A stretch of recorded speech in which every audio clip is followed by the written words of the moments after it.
Kamusta kabayan at maligayang Pasko? Narito nga pala ako at kasama ko ang masisipag na mga kasambahay na nagse-celebrate ng araw ng Pasko. Nakapagpaalam sila sa kanilang mga employer at yung iba naman ay kasama pa ang kanilang mga alaga. Video basta ipapadala ko na lang ha. Okay. Bakit? Hindi mawawala ang hasa-hasa, daing, adobo manok traditional. At syempre, meron din silang nilaga. Yan.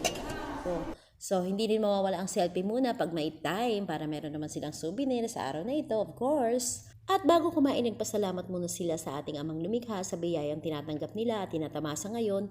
At ang pagsasaluhan nila ngayong araw na ito, hindi rin nila maiwasan na hindi maluha, malungkot dahil sa araw na ito ay dapat kasama nila ang mga mahal nila sa buhay. Pero nagtitiis sila para sa kinabukasan nila. So, dapat happy lang po tayo.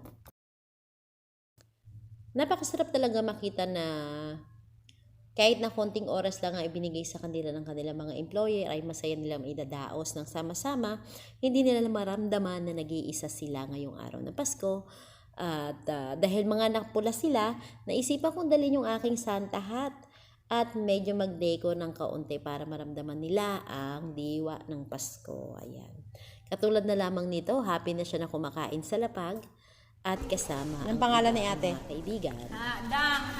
At dahil nga konti lang ang kanilang mga oras, ang ginawa ko ay ako na lang ang videographer, ako na rin ang photographer at ako na rin magpapalaro sa kanila para yung araw nila ay maging sulit ngayon. So, eto na, umpisahan ko na. Oh, hindi ka lang. Okay lang English o hindi? Handa natin?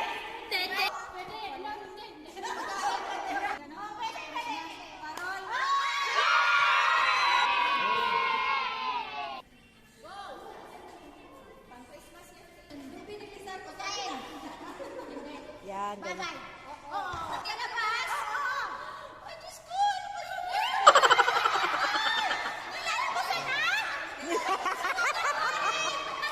Nilalabasan na?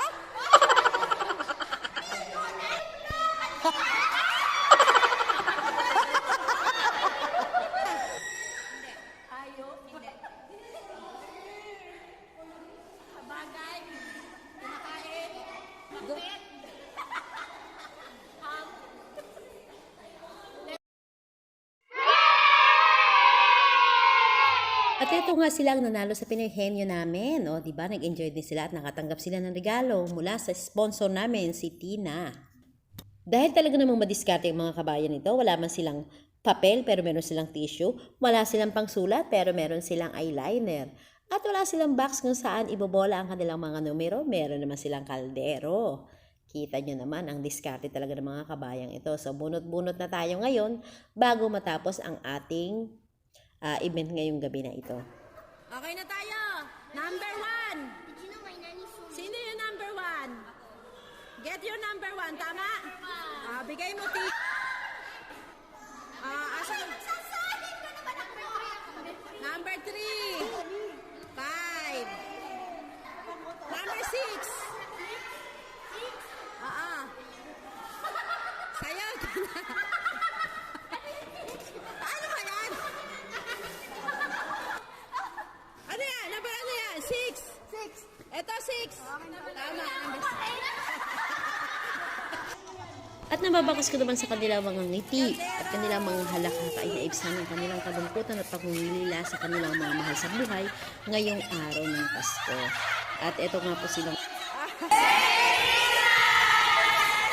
Masaya.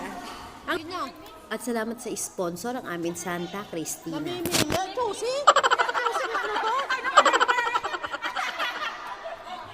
Dahil ito na nga at uwian na, kailangan na nating magmalasyaron. So, balutin nyo na sila.